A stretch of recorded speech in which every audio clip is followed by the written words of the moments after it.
మనతో పాటుగా ఉన్నారు ఒక సీనియర్ మోస్ట్ యాక్టర్. కేవలం ఆ మాట చెప్తే మాత్రం సరిపోదు. అప్పటి నుంచి పరిచయం ఉన్న వారంతా తనని తెలుగు కమల్ హాసన్ గా పిలుస్తుంటారు.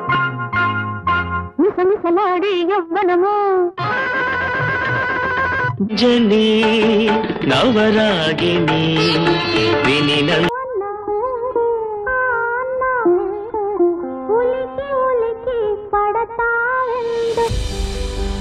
అదే నరసింహరాజు గారు, అదే విఠలాచార్య సినిమాలో కనిపించినటువంటి ఆర్టిస్ట్, హీరో, జానపద కథానాయకుడు అలాగే ఉన్నారు ఇప్పటిదాకా. మీరు అలాగే ఎలా ఉన్నామమ్మా, ఇవన్నీ తెలగాయినాయి కదా. ఫిల్మ్ ఇండస్ట్రీలో బోల్డని పార్టీలు అంటారు, లేకుంటే వర్క్ లోడ్ ఎక్కువైపోయింది, స్ట్రెస్ ఎక్కువైపోయింది. పార్టీస్కి వెళ్ళేంత ఫ్రెండ్షిప్ లేదండి నాకు. అదే నాకు మైనస్ కూడా. సో మనవాడు అని చెప్పుకోవటానికి నాకు ఎవరు లేరు.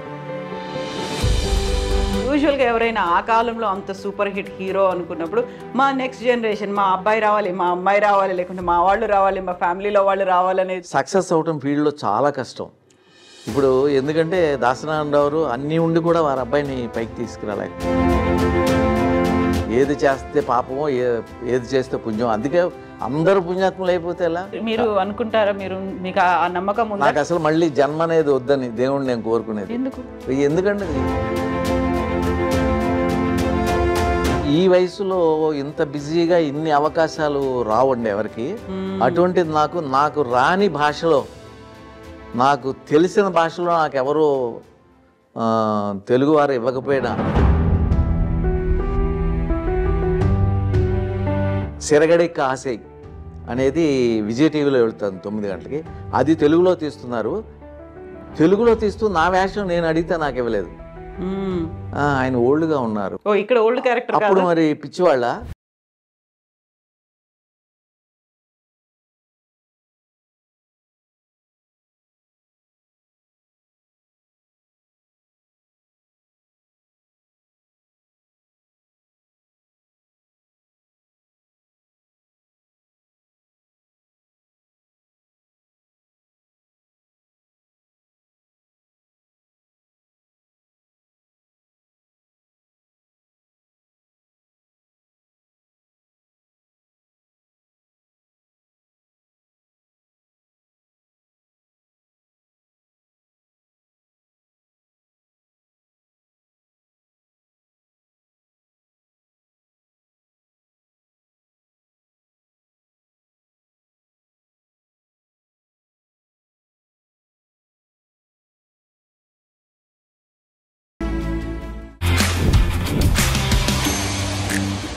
నమస్తే, welcome to I dream fame book with Kavitha. మనతో పాటుగా ఉన్నారు ఒక సీనియర్ మోస్ట్ యాక్టర్. కేవలం ఆ మాట చెప్తే మాత్రం సరిపోదు.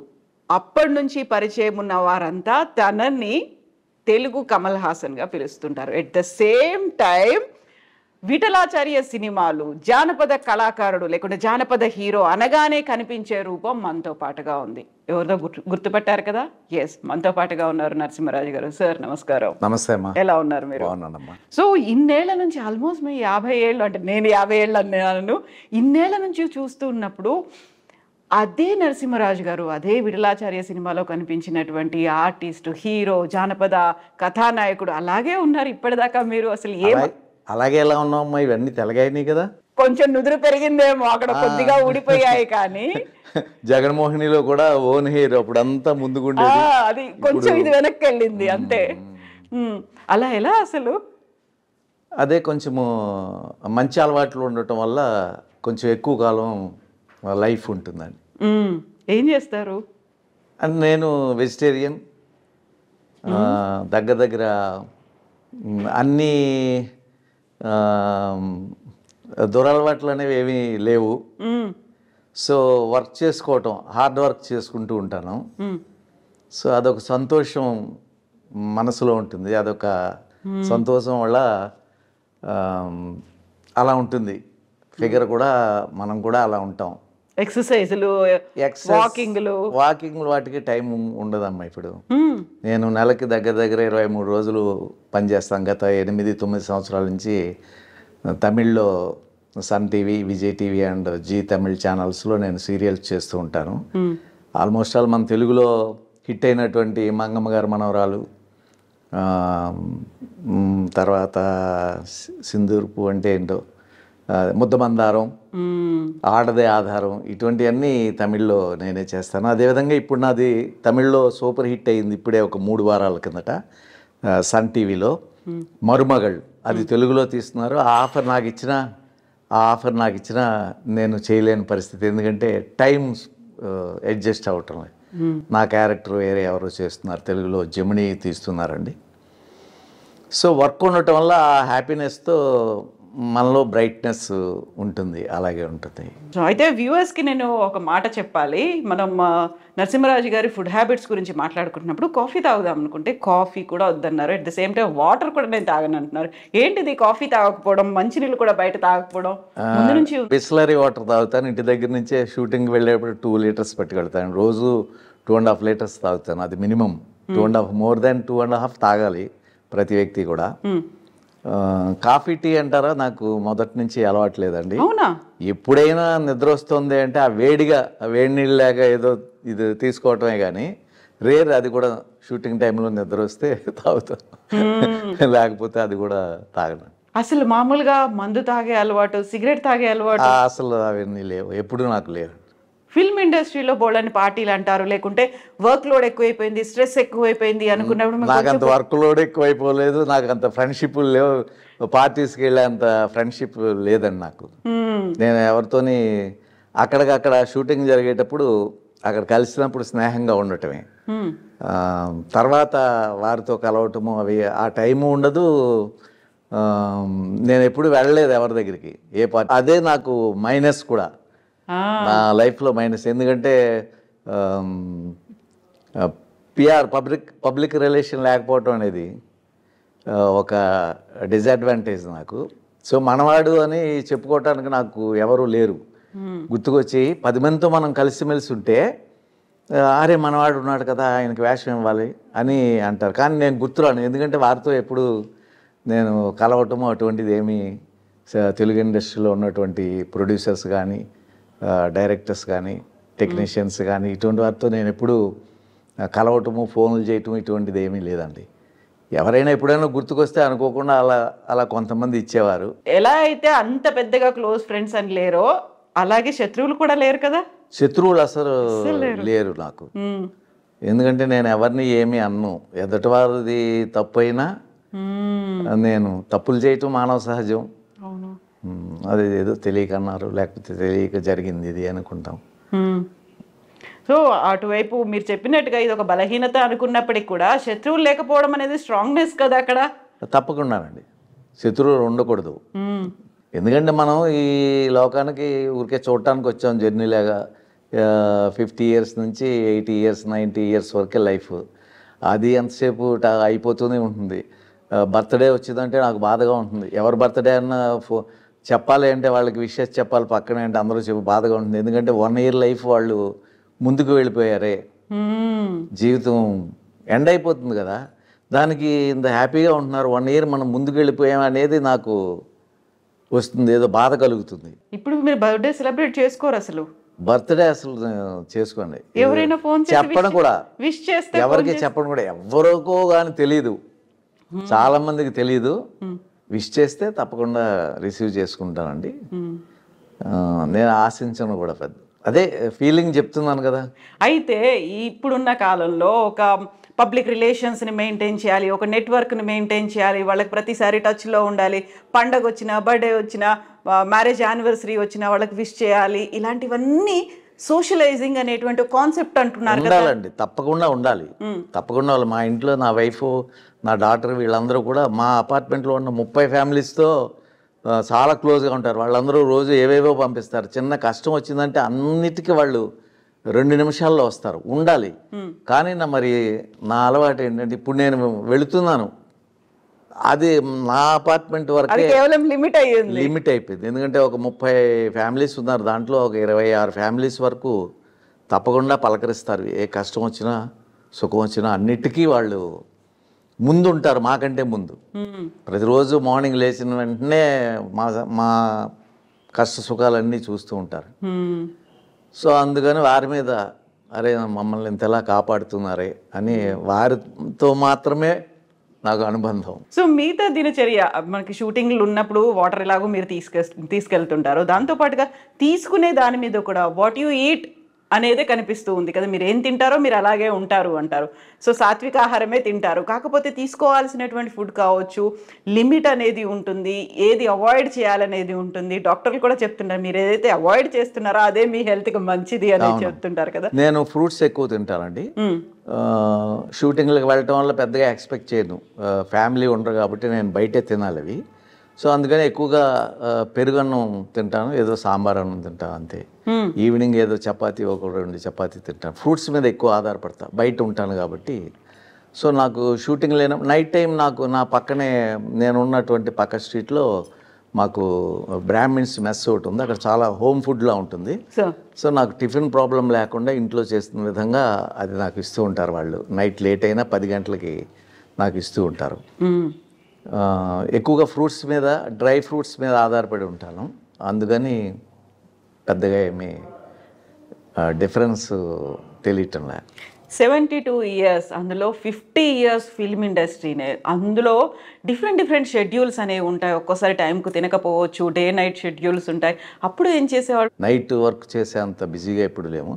జస్ట్ మార్నింగ్ నుంచి నేను 4 o'clock లేస్తాను. లేచి లైట్గా అన్నీ చేసి 6:30 అట్లా నన్ను తీసుకెళ్ళడానికి బండి పంపిస్తారు, వెళ్తాం. 9 o'clock వదిలేస్తారు. 9 o'clock తర్వాత వచ్చి 10-10:30కి నిద్రపోతాం.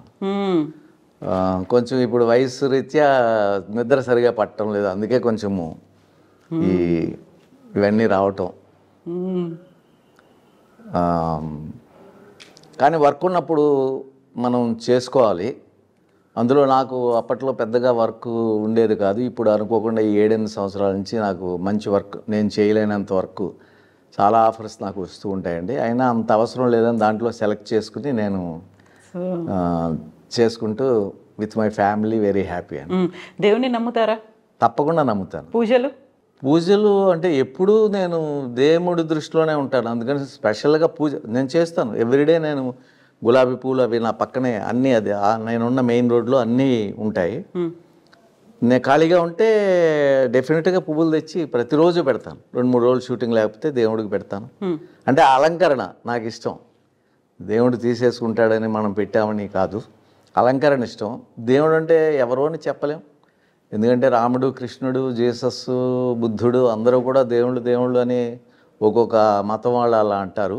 వారందరూ కూడా మనుషుల కింద పుట్టి అనేక అవస్థలు పడి, రాముడు ఎన్ని కష్టాలు పడ్డాడు, కృష్ణుడు ఎన్ని కష్టాలు పడ్డాడు, అదేవిధంగా జీసస్ ఎన్ని కష్టాలు పడ్డారు చివరిని కూడా. సో వీరందరినీ దేవుడని అందరూ పూజిస్తూ ఉంటారు. నాకేంటంటే వీరందరూ వచ్చారు దేవుని రూపంలో, కానీ దేవుడు అనేవాడు ఎవరో ఉన్నారు, ఏదో శక్తి ఉంది. అది మనం ఎవరో చూడలేదు, ఎవరన్నా చూసారేమో కూడా తెలియదు, చూడలేదు. కాబట్టి ఆ కనిపించని అదృశ్య శక్తికి తప్పకుండా మనము ప్రతిరోజు నమస్కరించాలి. అదేవిధంగా మనము మన యొక్క విధి అంటే మనం చేసే పనులు, న్యాయం, వృత్తి ధర్మం, ఆ వృత్తి ధర్మం పాటించి ఆ టైం మెయింటైన్ చేసి ఎదటి వాళ్ళకి కష్టం కలగకుండా, నష్టం కలగకుండా మనం పనిచేస్తే మనుషుల రూపంలో దేవుడు తప్పకుండా సహాయం చేస్తాడు. మనకు ఫుల్గా వర్క్ ఉంటుంది. మనకు ఫుల్గా వర్క్ ఉంటే మన వెనకాల కుటుంబం హ్యాపీగా ఉంటారు. సో ఇప్పుడు దేవుడితో పాటుగా కర్మ సిద్ధాంతాన్ని కూడా నమ్ముతారు మీరు? తప్పదమ్మా, మనకు ఆలోచిస్తే అంతే కదా. అందరూ వస్తున్నారు, అందరూ వెళ్ళిపోతున్నారు, మరి ఏమీ పట్టుకెళ్ళటం లేదు ఎవరు.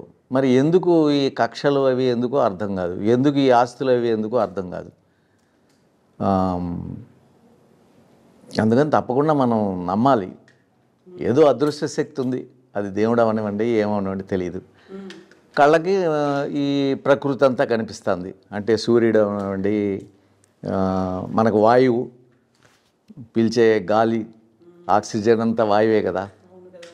అలాగే భూమి మీద ఉన్నాము, అనేక మండలాలు, ఆ మండలాలు భూమి మీద ఉన్నాము, మిగిలిన మండలాల్లో ఏముందో మనకి తెలీదు. ఇదంతా తెలియదు. కొన్ని వేల సంవత్సరాల నుంచి ఎవరికీ అర్థం కానిది, కొన్ని వేల అంటే లక్షల సంవత్సరాల నుంచి అర్థం కాని విషయం ఇది. అందుకని మనం అది కనిపెట్టలేము. సో అది నమ్మి మనము మనకి జన్మించినందుకు మంచిగా ప్రవర్తించి మన చుట్టుపక్కల ఉన్న వాళ్ళని ఆదరించి వాళ్ళ కష్టం మన కష్టం మనం కష్టంలో ఉండే వాళ్ళకి కష్టం తీర్చలేము వాళ్ళ కష్టం. అవును. ఏం చేయగలమో అది మనం చేస్తే మన జన్మ సార్థకం అవుతుంది. అయితే ఇప్పుడు దేవుడు కర్మ సిద్ధాంతం ఇవన్నీ నమ్మిన తర్వాత దయ్యాలు ఉన్నాయి అనేది కూడా నమ్ముతారా? ఏమోనమ్మా, దెయ్యాలు ఉన్నాయని నేను ఎప్పుడు చూడలేదు, నాకు ఎప్పుడు కనిపించలేదు. చాలామంది పల్లెటూరులో కూడా, మేము పల్లెటూరులో ఉన్నప్పుడు ఏదో చీపురు కట్టలతో కొట్టడము, దెయ్యం పట్టడము, అరవటము, మళ్ళీ తగ్గిపోయిందంటాం, కొట్టిన వెంటనే ఇట్లా ఉన్నాయి. సినిమాల్లో పనిచేసాము. సినిమా అనగానే అదే ఆ చాలా సినిమాల్లో, దెయ్యాల సినిమాల్లో నేను పనిచేశాను, కానీ నేను ఎప్పుడు చూడలేదండి. ఒంటరిగా కూడా పెద్దగా నేను ఇప్పుడు ఒంటరిగానే ఉంటాను ఇక్కడ, నాకు భయమని అనిపించలేదు. అటువంటి సిచ్యువేషన్స్ ఏమీ రాలేదు. కళలు వస్తూ ఉంటాయి, ఆ కళలు అసలు మనకు సంబంధం లేనివి ఏవో వస్తూ ఉంటాయని మళ్ళీ మర్చిపోతూ ఉంటాం. వాటి అర్థాలు అవి ఏమన్నా ఉంటాయో ఏదో కూడా తెలియదు. పాములు కనిపిస్తాయి, ఏదో కొండలు ఏవో కనిపిస్తూ ఉంటాయి. అయితే ఇప్పుడు విఠలాచార్య గారి సినిమాల్లో చాలా వరకు దయ్యాలు ఉంటాయి, భూతాలు ఉంటాయి, ఆ కాళ్ళు ముందుకున్నాయా వెనక్కున్నాయా, తెల్లటి ఆకారంలో జుట్టు విరబోసుకొని ఇవన్నీ కనిపిస్తున్నాయి. మీరు చేసిన మెజారిటీ సినిమాల్లో, అంటే ఆ టైంలో వచ్చిన, ఆ కాలంలో వచ్చిన, పల్లెటూరులో మరి అవే చెప్తారు కదా. విఠలాచార్య గారు తీశారు అంటే ఆయన కూడా విని పుస్తకాల్లో చదివి, చందమామ, బాలమిత్ర ఇటువంటివి చదివి, దెయ్యాలనేవి ఇలా ఉంటాయి, పాదాలు ముందుకుంటాయి, వేళ్ళు వెనక్కుంటాయి, ఇలా నడుస్తాయి, తెల్లగా ఉంటాయి, అట్లా అని అవన్నీ చదివాము కదా. విఠలాచార్య సినిమాలో నాకు ఇప్పటికే జగన్మోహిని అనుకుంటాను కదా, పొయ్యిలోనే ఇలా కాళ్ళు పెట్టి వంట చేయడము అనేది, ఇవన్నీ కూడా అసలు ఆ థాట్ ఎలా వచ్చేది? ఏం చేసేవాళ్ళు ఆ టైంలో? మీరేం అడిగేవాళ్ళు ఆయన్ని, నిజంగా ఇలా ఉంటాయా? లేదండి, మేము ఎప్పుడు అడిగేవాళ్ళం కాదు. ఎందుకంటే ముందు పుస్తకాల్లో చదివాం కదా దెయ్యాలు ఉంటాయని. సో దెయ్యాలు లేవని మనం చూడలేదు, మనకు కనిపించలేదు. అందరికీ కనిపించవు అవి, ఒక్కొక్క నక్షత్రాన్ని బట్టి కనిపిస్తాయట. అందుకని ఉన్నాయా అంటే లేవని చెప్పలేము, ఉన్నాయంటే ఉన్నాయని చెప్పలేము, మనం చూడలేదు కాబట్టి. లేవా అంటానికి ఇంకొకళ్ళు కనిపించిన వాళ్ళు చెప్తున్నారు కాబట్టి ఉన్నాయని అనుకోవాలి. అయితే విఠలాచార్య గారి సినిమాల్లో ఎంత అయితే ఇవన్నీ దయ్యాలు ఇవన్నీ అనుకుంటామో, జానపద గాథలు అనేవి చాలా ఎక్కువ ఉంటాయి. జానపద కథానాయకుడు నరసింహరాజు గారు అనగానే అలా ఒకటి ఫిక్స్ అయిపోయింది కదా, విఠలాచార్య సినిమా అనగానే ఇలా ఫిక్స్ అయిపోయింది. ఆ టైంలోనే మీరు సూపర్ హిట్ హీరో అక్కడ. జానపద చిత్రాలు అంటే మీరే కనిపించేవాళ్ళు. మీతో పాటుగా కాంతారావు గారు కూడా, కత్తి యుద్ధం కాంతారావు, జానపద కళాకారులు, ఎలా ఉండేది ఆ టైంలో? కాదండి, అంటే రామారావు గారు ఫస్ట్ చేసేవారు, తర్వాత కాంతారావు గారు చేసేవారు. వారు చేసినప్పుడే నాకు విఠలాచార్య గారు అవకాశం ఇచ్చారు. నాతో తీసిన తర్వాత ఇంకా వారెవరు చేయలేదండి. రామారావు గారు ఒక్కటి చేశారు, సింహబలుడు అని ఒక్కటి చేశారు. కాంతారావు గారు హీరోగా చేయలేదు. కాంతారావు గారు పొజిషనే నాకు ఇచ్చారు విఠలాచార్య గారు. సో నా బిహేవియర్ ఈ సినిమాల్లో, ముఖ్యంగా సినిమాల్లోనే కాదు, ఈవెన్ రాజకీయాల్లో కూడా ముఖ్యంగా బిహేవియర్ మీద ఆధారపడి ఉంటుందండి. బిహేవియర్ బాగున్నట్టయితే పెద్దవాళ్ళు మనల్ని ఆదరిస్తారు. సో నా బిహేవియర్ ఎలా ఉండాలి ఏంటనేది నా అనుభవం ద్వారా నేను డే బై డే నేను నేర్చుకోవటం వల్ల, నా బిహేవియర్ వల్ల విఠలాచార్య గారికి వారు తీసిన అన్ని పిక్చర్లు నేనే చేశాను హీరోగా. అంటే నా బిహేవియర్ వారికి నచ్చింది. నా టైమింగ్ అవ్వనివ్వండి, నేను చేయటం, నా విధేయతగా ఉండటం. సో వారు అన్ని పిక్చర్లు, జగన్మోహిని తర్వాత గంధర్వ కన్య, నవమోహిని, మోహిని శపథం, ఇలాంటివన్నీ. అదేవిధంగా పక్కన వారి శిష్యులైనటువంటి పింజల సుబ్బారావు గారు 1 సంవత్సరంలో 3 సినిమాలు, త్రిలోక సుందరి, లక్ష్మీ పూజ, మహాశక్తి, ఇటువంటివన్నీ చేశాను. ఆల్మోస్ట్ ఆల్ జయలలిత గారు, వాణిశ్రీ గారు తప్ప మిగిలిన అందరు హీరోయిన్స్తో, జయసుధ గారు, లత గారు, మంజుల గారు, మాధవి గారు, కవిత, ప్రభ, అందరితో కూడా అందరితో నేను వర్క్ చేశా హీరోగా. వారందరూ హీరోయిన్స్గా ఉండేవారు. సో బిహేవియర్ వల్ల కూడా నాకు దగ్గర 100 మూవీస్ చేశానండి. బిహేవియర్ వల్ల అందరూ ఇచ్చారు. నేను వారితో స్నేహం లేకపోయినా సో ఈ వేషానికి వారు బాగుంటారు. ఇక ఏంటంటే నాకు అవకాశం జగన్మోహన్లో ఇచ్చారు కాబట్టి నేనే అన్నీ చేయటం వల్ల నేనే కథానాయకుడిని, ఈయనొక్కరే రాజకుమారుడు అని అనుకోవటమే తప్పదా. మిగిలిన ఎవరికిచ్చినా బాగుంటారు కదా, ఎవరికిచ్చినా ఆ వేషం వేసుకుని అలా విగ్గి పెట్టుకుని అటు ఉంటుంటే కొంచెం బాడీ అది ఉన్నవాళ్ళు చక్కగా ఉంటారండి. అవకాశం ఎవరికి ఇవ్వకుండా నాకే విఠలాచార్య గారు మిగిలిన ప్రొడ్యూసర్స్ కూడా ఇవ్వటం జరిగింది. సో విఠలాచార్య గారు నేను ఇండస్ట్రీలో ఇప్పుడు తమిళ్లో చేస్తుంది, నేను తమిళ్ సీరియల్స్ గురించి చెప్తారు, జగన్మోహిని గురించి చెప్తారు. విఠలాచార్య గారి హీరో జగన్మోహిని గురించి ఇప్పటికీ మాట్లాడుతూ ఉంటారు. సో ఇప్పటికీ నన్ను నిలబెట్టిందంటే విఠలాచార్య గారు జగన్మోహిని మెయిన్ అండి. సో సోషల్ పిక్చర్స్లో దాసనారాయణరావు ఇచ్చినటువంటి తూర్పు పడమర, కన్యాకుమారి, ఇది ఎక్కడ న్యాయం వారు ఇచ్చిన. సో ఫస్ట్ నన్ను ఇంట్రడ్యూస్ చేసిన నవశక్తి ప్రొడక్షన్స్ బివి ప్రసాద్ గారు డైరెక్టర్, వారు ఇంట్రడ్యూస్ చేశారు నన్ను ఆ కంపెనీ ద్వారా. సో వారి పుణ్యాన్ని ఇప్పటికీ నేను 53 సంవత్సరాలు మీరు చెప్పినట్టు 53 ఇయర్స్గా 69లో వెళ్ళాను ఇండస్ట్రీకి. 53 ఇయర్స్గా నేను వర్క్ చేస్తూనే ఉన్నాను. సో అప్పటికంటే ఇప్పుడు మేము చాలా హ్యాపీ, ఎందుకంటే హెవీ వర్క్ కాబట్టి. అంటే హ్యాపీ అంటే మనకి అత్యాశ లేదు కాబట్టి, నాకు ఇంత రావాలి నాకు నేను ఇలా ఉండాలి, నా వెనకాల ఇలా ఉండాలి, నాకు ఇన్ని బిల్డింగ్లు ఉండాలి, ఇటువంటి అత్యాశ లేదు. ఈవెన్ ఆశ కూడా లేదు నాకు. అత్యాశ మాట అటు ఉంచండి, ఆశ కూడా లేదు. భగవంతుడు ఎలా నడిపిస్తే అలా. రాత్రి పగలు లాగా, పగలంటే బ్రైట్నెస్, తప్పకుండా రాత్రి అవుతుంది, చీకటి అవుతుంది. సో జీవితంలో ప్రతి వాళ్ళకి పగలనే బ్రైట్నెస్ ఉంటుంది, జీవితం హ్యాపీగా ఉంటారు. కష్టం అనేది వస్తుంది రాత్రి సమయంలో. మనం పూజించకపోయినా మళ్ళీ భగవంతుడు మళ్ళీ ఏ విధంగా తెల్లవారుతుందో ఆ విధంగా తెల్లవారి మళ్ళీ బ్రైట్నెస్ వాళ్ళ జీవితాల్లో వస్తూ ఉంటుంది. అట్లా ఇవన్నీ తెలుసుకుని అందరూ బాగుంటే అసలు భూమి మీద కష్టం అనేదే ఉండదండి. ఉన్నవాళ్ళు, డబ్బున్నవాళ్ళు మంచి మనసుతో, ఎక్సెస్ డబ్బుని ఏం చేసుకుంటారు? ఏం చేయలేరు కదా. మీరు తినేది నేను కొంచెం ఎక్కువ తినొచ్చు, లేకపోతే కొంచెం 2-3 కర్రీలు చేసుకోవచ్చు, అంత చేసుకోవచ్చు. కానీ మీరు అంతకంటే ఎక్కువ తినలేము కదా. సో మిగిలినంతా ఏముందండి, మిగిలినంతా ఎవరో ఏమి పట్టుకెళ్ళలేము. సో మన పక్కోడు కూడా బాధ ఉంది అంటే వాళ్ళని చూసినట్టయితే అసలు ఈ భూమి మీద మనిషికి కష్టమే ఉండదు. ఈ మనుషులు కూడా ఇతర జీవుల గురించి భగవంతుడు ఇస్తున్నది సరిపోదు అన్నట్టుగా ఎన్నో వెజిటేరియన్ అనేక కూరలు, కూరగాయలు, పళ్ళు అనేకమైన ఇస్తూ ఉంటే, ఇవన్నీ వీటితో పాటు ఇంకా జీవుల్ని, నోరు లేని జీవాలని హింసించి కోసేసి వాటన్నిటిని తినటం కూడా అంత నాకైతే ఇష్టం లేదు. ఎందుకంటే మనకు లేకపోతే మనం తిన్నాం, ఏమీ దొరకని చోట అప్పుడు ఒక జీవిని కోసి తిన్నాము అంటే బ్రతకటం కోసం, అది కూడా తప్పే. పోతే పోయామని తినకూడదు, దాన్ని ఆదరించాలి. కానీ అటువంటి సమయంలో తిన్నామంటే ఒక అర్థం. సరదా కోసం, ఫంక్షన్ కోసం, గొప్ప కోసం నోరు లేని జీవాలను అయ్యో అయ్యో అని అరుస్తూ ఉంటే వాటిని అయితే ప్రోటీన్స్ వస్తాయి అనేది కూడా, ప్రోటీన్స్ ఎక్కువైతే యూరిక్ యాసిడ్ ఎక్కువయ్యి కాళ్ళు అయ్యి లావయ్యి నడవలేని పరిస్థితి వస్తుందండి. అది తెలుసా? ప్రోటీన్స్ ఎక్కువైతే.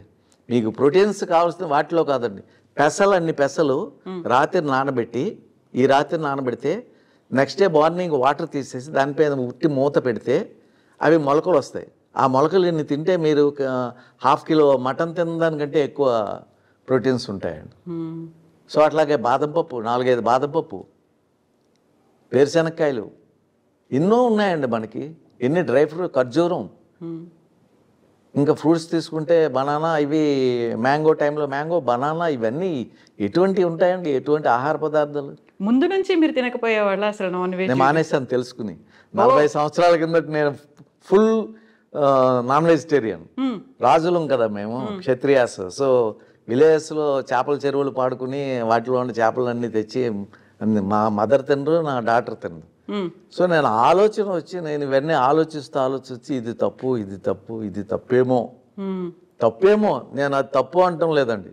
నాకెందుకు వచ్చిన గొడవ మనుషులతో, ఎదుటి వాళ్ళు అని చెప్పడానికి. మీరు తింటుంటే తినకూడదు అని నేనేమన్నా చెప్పడానికి? మీ ఇష్టం మీది. నాకు అనిపించింది కాబట్టి నేను మానేశాను కాబట్టి నేను ఆరోగ్యంగా ఉన్నాను. ఇది మీరు ఆలోచించుకోండి. ఇప్పుడు ఫిల్మ్ షూటింగ్స్ లో కావచ్చు, ఇంకా మీరు రెగ్యులర్ సర్కిల్లో అయ్యేటువంటి ఫంక్షన్స్ లో కావచ్చు, అక్కడ ఎవరైనా నాన్ వెజ్ పెట్టారనుకోండి, పెట్టినా వాళ్ళకి తెలుసు, అందరికీ తెలుసు. మీరు తినరు, పక్క వాళ్ళు తింటారు కదా. నేనేమనుకోను, ఏం సలహా కూడా ఇవ్వను, తినకూడదు అది ఇది కూడా నేను చెప్పను. ప్రపంచం జరుగుతుంది. ఎందుకంటే మరి పుణ్యాత్ములు, పాపాత్ములు ఉంటారు కదమ్మా. ఏది చేస్తే పాపమో, ఏది చేస్తే పుణ్యం. అందుకే అందరూ పుణ్యాత్ములు అయిపోతే ఎలా, అందరూ పాపాత్ములు అయిపోతే ఎలా? పుణ్యాత్ములు ఉంటారు. ఆ బ్యాలెన్స్ అనేది మెయింటైన్ చేయాలంటారు. సృష్టి మెయింటైన్ చేస్తుంది, ఆ థాట్ రానివ్వదు. కొంచెం మంచి వాళ్ళు మరి గత జన్మలో అవి ఉన్నాయో లేదో నాకు తెలీదు.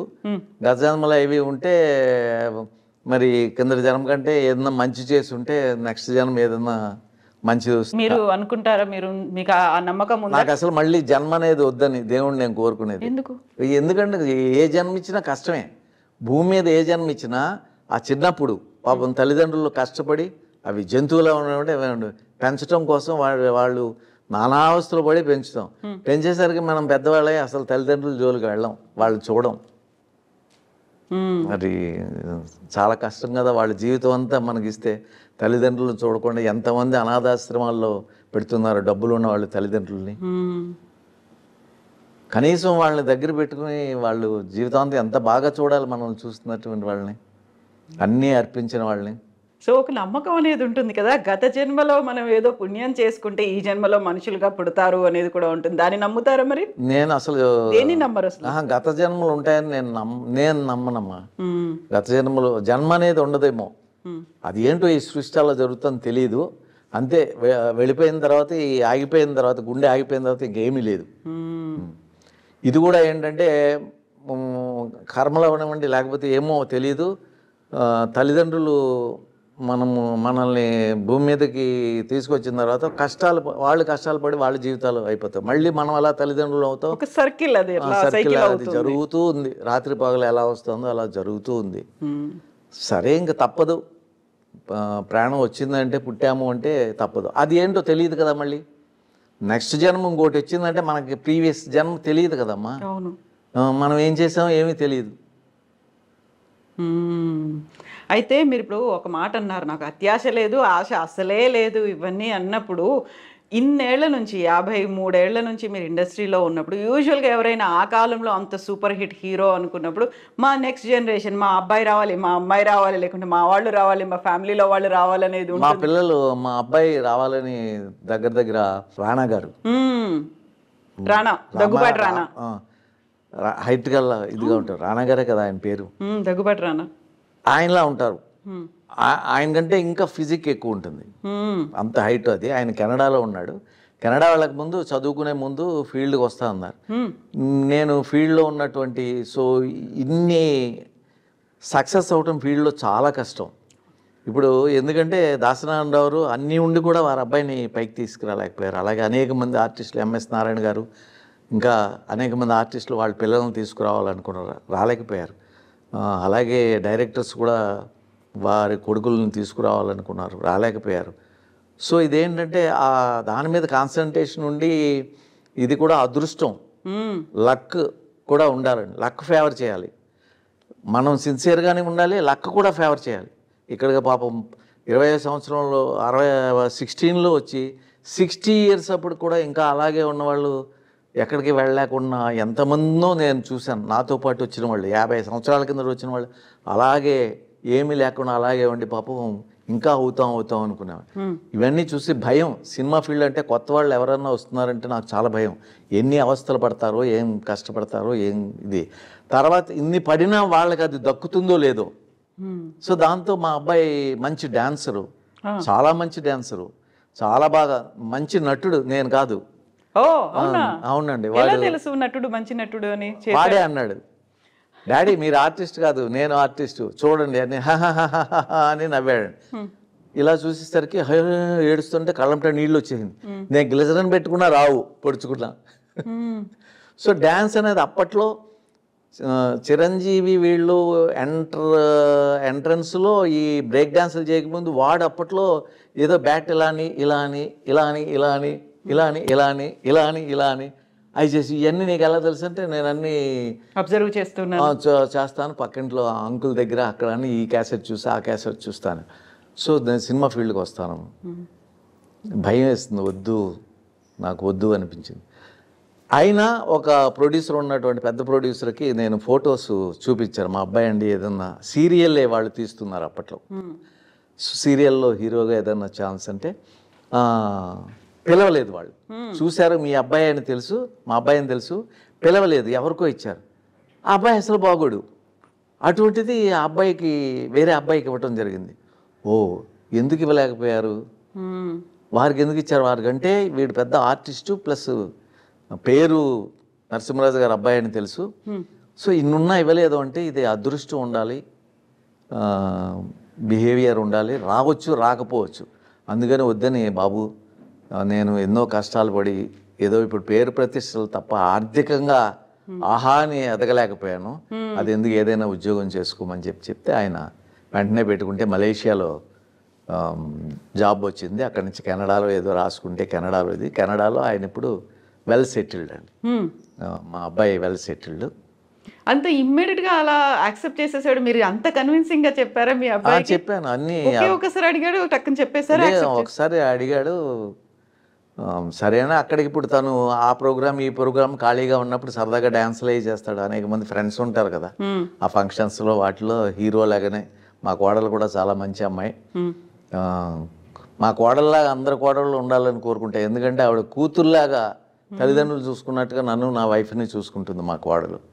సో అందుకని అందరూ మా కోడల్లా ఉంటే బాగున్నాయి అని అనుకుంటాను. అత్తమామలు కూడా అలాగే ఉండాలి కదా. కోడళ్ళు ఎలా ఉండాలి? లేదండి, వాళ్ళ బిహేవియర్ని బట్టి వీళ్ళలో మార్పు వస్తుంది. ఒకప్పుడు వీళ్ళలో మార్పు రాకపోయినా మనం అలాగే చూసుకున్నట్టయితే ఒకరోజు కాకపోతే ఒకరోజైనా వీళ్ళలో మార్పు వస్తుంది. అలా ఉండాలని కొంచెం కష్టమైన పని, చూద్దాం. అంత వెల్ సెటిల్డ్ కెనడాలో బాగుంది అనుకున్నప్పుడు ఇంకా నరసింహరాజు గారు ఆ ఇంట్రెస్ట్తో సినిమాలు సీరియల్ కంటిన్యూ చేస్తున్నారా? అంటే నేను కెనడా 2 సార్లు వెళ్ళటం జరిగింది. 3 months 4 months ఉండి రావటం అది జరిగింది. ఎప్పుడైనా వెళ్ళొచ్చు. కెనడా అనేది మా అబ్బాయి దగ్గరికి ఎప్పుడైనా వెళ్ళొచ్చు. ప్రతిరోజు ఇప్పుడు ఈ ఫెసిలిటీస్ ఉన్నాయి కాబట్టి మనకు ఫోన్లో వాట్సాప్ వీడియో కాల్స్ చూసుకుంటూ ఉంటాం, ఎదురుగుండా ఉన్నట్టే ఉంటుంది కాబట్టి మనకు ఆ బాధ లేదు. అవి లేకపోతే బాధ అని అనిపిస్తుందేమో. సో ఇప్పుడు పైగా ఈ వయసులో ఇంత బిజీగా ఇన్ని అవకాశాలు రావండి ఎవరికి.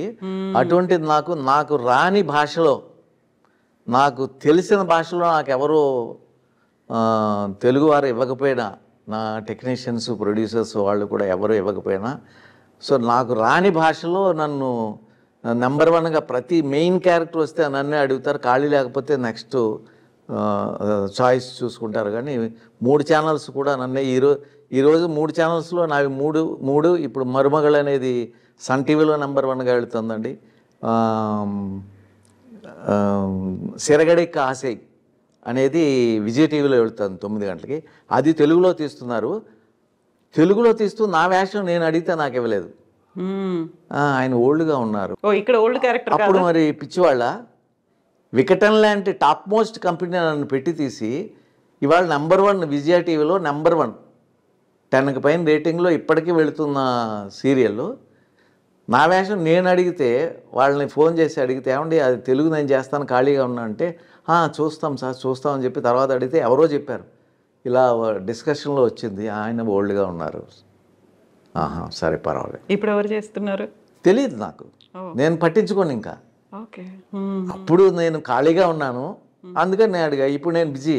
తర్వాత నన్ను జీ తమిళ్లోని స్టార్ మాలో ఏదో అడిగారు. ఆ టైమ్స్ వాళ్ళు అడిగిన టైమ్స్కి నాకు కుదరలేదండి. ఎందుకంటే నేను అక్కడ ఒక 15 రోజులు 10 రోజులు నాకు అక్కడ వర్క్ దొరికితే అసలు నేను చెన్నై వద్దామని లేదు. ఎందుకంటే మా ఇంట్లో వాళ్ళకి ఆరోగ్యం సరిగా ఉండదు. సో అక్కడ ఉన్నట్టయితే రోజు మార్నింగ్ వెళ్తే రాత్రి వచ్చి ఇంట్లో వాళ్ళని చూసుకోవచ్చు కదా, మనల్ని నమ్మిన వాళ్ళని. అవకాశం ఇవ్వటం లేదు నాకు. ఇప్పుడు తమిళ్ మీకు రాదా? అప్పుడు రాలేదా? ఇప్పుడు మొత్తం నేర్చుకునే? మా ఇంట్లో అందరికీ వచ్చి నేర్చుకోలేదండి, నాకు రాదు ఎందుకో. ఇప్పుడు మాట్లాడడం, డైలాగ్స్ చెప్పడం, వాళ్ళ కమ్యూనికేషన్ చెప్తారు కదా. తెలుగైనా తమిళైనా నాకు ప్రాంప్టింగ్ ఇస్తారు. తెలుగైనా ఇవ్వాల్సిందే. తెలుగైనా ప్రాంప్టింగ్ ఇస్తారు. ప్రాంప్టింగ్ అలవాటు అయిపోయింది. నేను అది వింటూ నా ఇష్టం వచ్చినట్టు చెప్పుకుంటా. డబ్బింగ్ వాళ్ళు చెప్పుకుంటారు తమిళ్, తెలుగు నేనే చెప్తాను.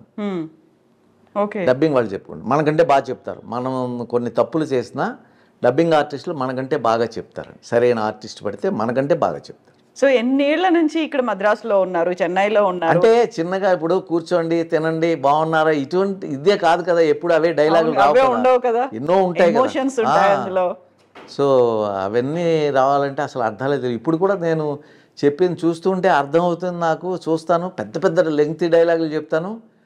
ఆహా ఓహో అని నా పక్కనే మా హౌస్ ఓనర్ గారు ఇంట్లో చూశాను అనుకోండి, ఏదైనా ఖాళీగా ఉన్న రోజు వెళ్ళి చూస్తే వాళ్ళు చాలా ఎంజాయ్ చేస్తారు. అబ్బా ఎంత బాగా చెప్పారో అనుకుంటూ ఉంటారు. దానికి అర్థం ఏంటరా బాబు, అప్పటికప్పుడు చెప్పారు, అప్పుడు అర్థమైంది, ఆ ఎక్స్ప్రెషన్స్తో చేశాను, తర్వాత దానికి అర్థమే తెలియదు.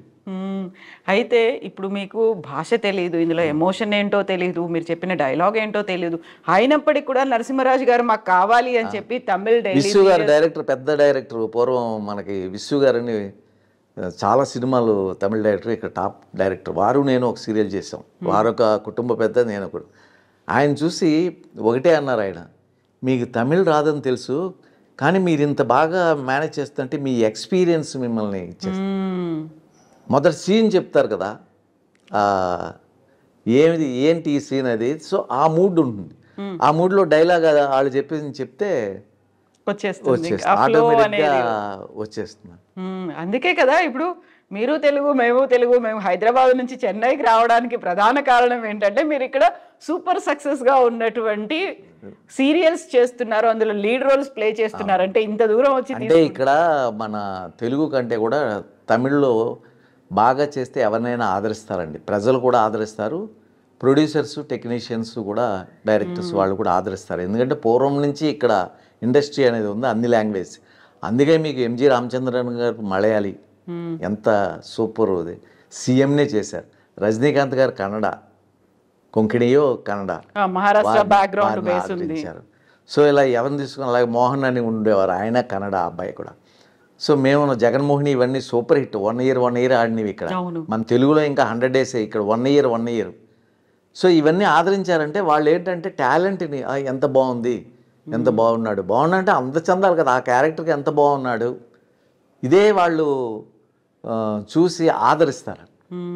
తమిళియన్స్, టెక్నీషియన్స్ కానివ్వండి, ఛానల్స్ కానివ్వండి, తప్పకుండా వర్త్ ఉన్న వాళ్ళని ఆదరిస్తారు. ఆంధ్ర కమల్ హాసన్, ఈ పేరు ఎలా వచ్చింది? ఎందుకు ఈ పేరు కమల్ హాసన్ గారు చేసినటువంటి 2-3 ఫిలిమ్స్ నేను చేశానండి బిగినింగ్ స్టేజ్లో. అమ్మాయిలు జాగ్రత్త అంటే సొల్లుతాన్ ననిక్రేన్ అని, ఇది అపూర్వ రాగంగా అంటే తూర్పు పడమర, ఇలా కొన్ని సినిమాలు నేను వారి క్యారెక్టర్ చేయటం వల్ల ఆంధ్ర కమల్ హాసన్. అలా పైగా జుట్టు అది కూడా కొంచెం పెద్దగా ఉండి మీసాలు అవి అలా ఉండేవి, అందుకని ఆంధ్ర కమల్ హాసన్ అంటారు. కానీ టాలెంట్ సైడ్ చూస్తే అసలు ఆయన ఎక్కడో, నేను ఇక్కడ.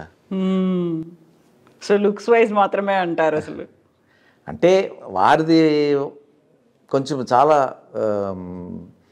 ప్రపంచవ్యాప్తంగా పేరు ప్రతిష్టలు ఉన్నాయి. నేనేంటంటే ఆ క్యారెక్టర్ తగినట్టుగా కాసేపు న్యాచురల్గా ఆ క్యారెక్టర్ అనుకుంటాను, నేనే అనుకుంటాను, ముందుకు వెళ్ళిపోతూ ఉంటాను. అది చేద్దాము, ఇలా చేద్దాము అని అనుకోను, ఆ క్యారెక్టర్ని అనుకుంటాను. డ్రైవర్ అంటే డ్రైవర్ లాగా ఉందాం, డ్రైవర్ని అనుకుంటాను. అక్కడ పోయాక రౌడీ అంటే రౌడీలా ఉంటాను, ఏడుపు మొహంతో ఉన్నా అంటే ఏడుపు మొహంతో అలా డల్గా ఉంటాను, ఏదన్నా గుర్తు తెచ్చుకొని. అయితే ఇన్ని సినిమాలు చేసి ఇవన్నీ చేసిన తర్వాత, గతంలోనే విట్లాచారి అనగానే ఎలా దయ్యాలు ఇవన్నీ ఉండేవో, మన ఫోక్ ఆర్టిస్ట్, జానపద కథానాయకుడు ఉండేదో, ఖచ్చితంగా ఒక స్పెషల్ సాంగ్ అనేది ఉండేది. దాన్ని ఆ టైంలో ఐటమ్ సాంగ్ అనేవాళ్ళకని స్పెషల్ సాంగ్ అనేది ఉంది. దానికి కూడా స్టార్స్ని పెట్టేవాళ్ళు, వాళ్ళతో ఒక సాంగ్ కంపల్సరీ ఉండాలి అనే డిమాండ్ ఎలా వచ్చింది అసలు? అది ఎందుకు వచ్చిందంటే, అది అన్నిటిలో కూడా స్మిత గారు, జయమాల్ గారు, జ్యోతిలక్ష్మి గారు అందరూ ఉండేవారు. సో ఎంత గొప్ప ఫిలిం తీసినా దాంట్లో ఒకటి ఉండాలి కంపల్సరీ, జయమాల్ సాంగ్ ఒకటి పెట్టండి లేకపోతే అని అడిగేవారు. ఎందుకంటే మాస్ పబ్లిక్లో ఉన్నటువంటి పబ్లిక్ అది లైక్ చేస్తారనుకుంటాను ఎక్కువగా. ఎలా ఉండేది ఆ టైంలో అసోసియేషన్? అంటే ఒక టీం అంతా ఉండేవాళ్ళు, ఈ డిఫరెంట్ సాంగ్స్ అనేది ఉండేది, డిస్క్రిమినేషన్ అట్లా ఏమన్నా ఉండేది అసలు? ఇవి హీరో ఉన్నారు, లేకుంటే ఇక్కడ సహాయ నటుడు, లేకుంటే తన స్పెషల్ సాంగ్ చేయడానికి వచ్చింది ఈవిడ హీరోయిన్, అలా ఉండేదా ట్రీట్మెంట్స్ అనేవి? అదేమి ఉండేది కాదు, అందరినీ బాగా చూసేవారండి. అప్పుడు ప్రొడ్యూసర్స్, టెక్నీషియన్స్ డామినేషన్, ఇప్పుడు ఆర్టిస్ట్ డామినేషన్. ఆర్టిస్టులు చెప్పినట్టుగా ప్రొడ్యూసర్స్ కానీ టెక్నీషియన్స్ కానీ వినాలి, డైరెక్టర్ని ఎవరు పెట్టాలి, ఏ ప్రొడ్యూసర్కి డేట్ ఇవ్వాలని వీరు చూస్తున్నారు ఇప్పుడు. అప్పట్లో అలా కాదు, ఈ క్యారెక్టర్ ఇది బాగుంటుందని వారు పిలిచేవాళ్ళు, అవసరం అయితే కొట్టేవారు కూడా. చాలామంది హీరోయిన్స్ కానీ వారు దెబ్బలు తిన్న వాళ్ళు ఉన్నారు, అంటే సరిగా రావటం లేదని, ఎక్స్ప్రెషన్ రావాలి. అందుకని పెద్దవాళ్ళు, పెద్ద డైరెక్టర్స్ కొట్టడం అంటే అదేదో ఇదని కాదు, ఆ కోపం రావటం లేదని చెప్పి అలా కొడితే వస్తుంది. అవన్నీ కూడా భరించేవాళ్ళు, ఎందుకంటే ఒక తపన వీళ్ళకి కూడా ఆర్టిస్టుల్లో ఉండేది. ఇప్పుడు అసలు పెద్దగా డైలాగులే చూడరండి, సినిమాలకే అసలు కాలం చెల్లిపోయింది. ఆ పెద్ద సినిమాలు ఏవో చూడటం తప్పి ఎవరు వెళ్ళటం లేదండి ఇప్పట్లో, సినిమాలకు ఎవరు వెళ్ళటం లేదు. ఈ వెబ్ సిరీస్, ఈ సీరియళ్ళు, ఇవి వచ్చిన తర్వాత ఇంటి దగ్గరే 4 రోజులు ఇంటికి వచ్చేస్తున్నాయి. ఏ సినిమా కూడా సెకండ్ వీక్ ఆడటం లేదు. బాగా సక్సెస్ అయితే సెకండ్ వీక్, ఆ 3 రోజుల తర్వాత సెకండ్ వీక్ వెళుతుంది, బాగా సక్సెస్ అయింది. సో వాటి కోసం కోట్లు పెట్టి సినిమాలు తీయవలసి వస్తుంది. సో పెద్ద వాళ్ళని పెట్టాలి ఈ పబ్లిక్ వెళ్ళాలి అంటే, ఇదంతా కొంచెం కష్టమైన పని. అయితే ఇప్పుడు అన్ని రికార్డ్ బ్రేక్ అవుతున్నటువంటి సినిమాలే, బ్లాక్ బస్టర్లు అనే చూస్తున్నాము, లేకుంటే 600 కోట్లు 500 కోట్లు 1000 కోట్ల వసూళ్ళు అయ్యాయి, ఇవన్నీ చెప్పి ఒక బెంచ్ మార్క్ని క్రియేట్ చేసుకున్నటువంటి సిచ్యువేషన్స్ అనేవి కనిపిస్తున్నాయి కదా, వాటన్నిటిని ఎలా చూస్తారు ఆ లెక్కల్ని?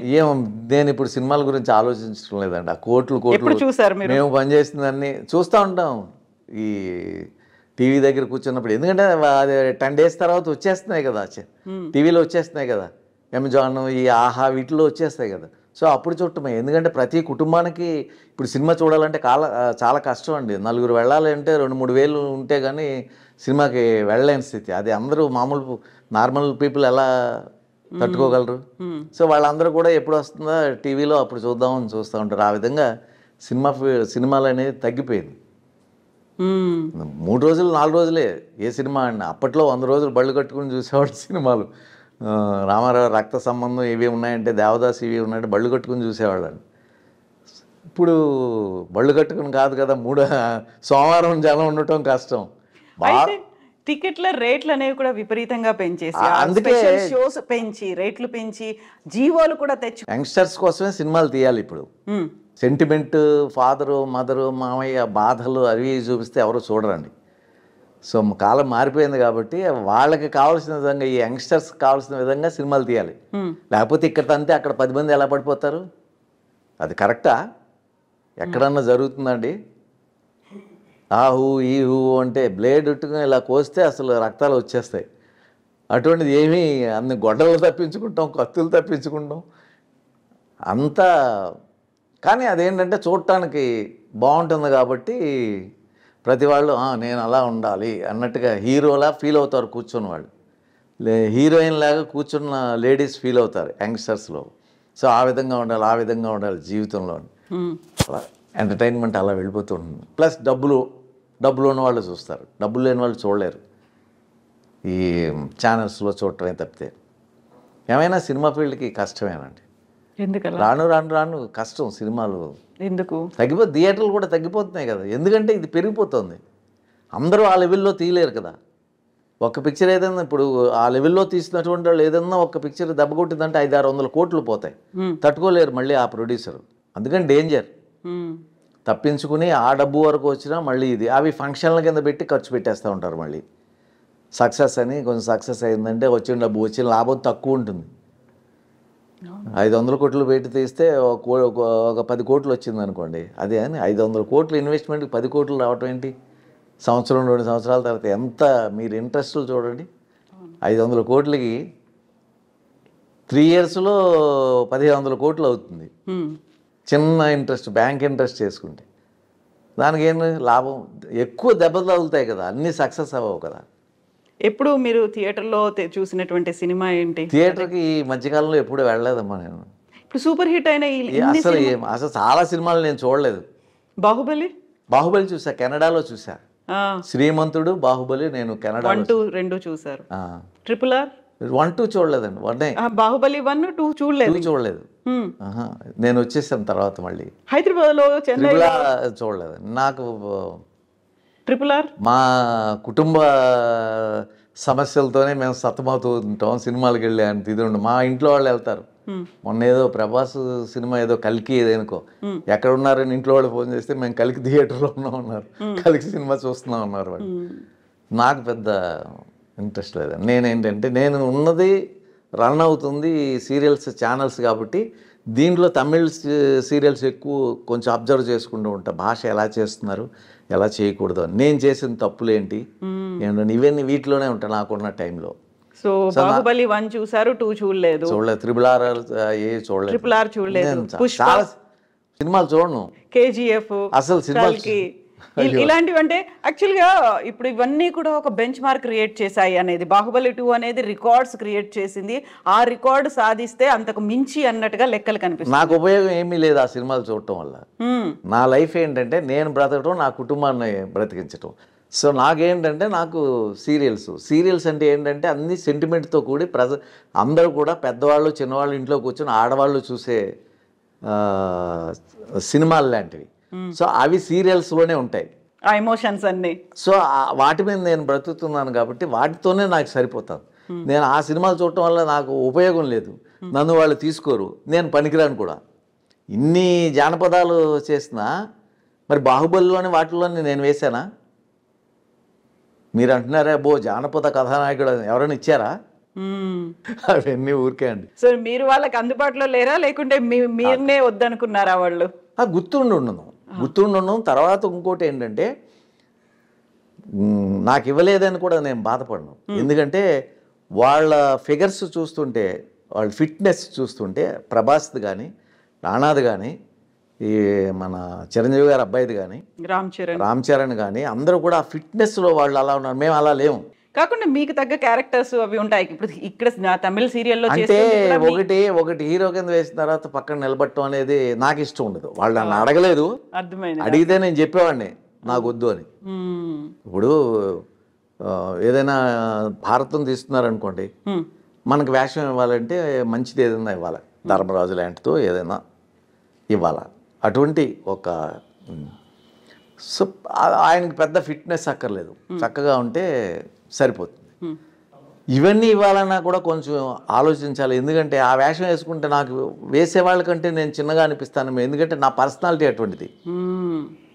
ఈ తెలుపు సంగతి తీసేస్తే నా ఫేస్ కానీ నా హైట్ నా బాడీ అది చిన్న పర్సనాలిటీ. సో నేను పెద్ద పర్సనాలిటీ పక్కనే అన్నగారి కింద తండ్రి కింద పనికిరాను. ఆ లోపాలు కూడా మనము తెలుసుకోవాలి. వాళ్ళు ఇవ్వలేదని మనము బాధపడకు, మనల్ని పిలవలేదేంటి, నేను ఇన్ని జానపదాలు వేస్తే నన్ను రాజమౌళి గారు పిలవలేదంటే అని అనుకోకూడదు. ఎందుకంటే నేను దేనికి పనికొస్తాను, దాంట్లో పనికిరాను.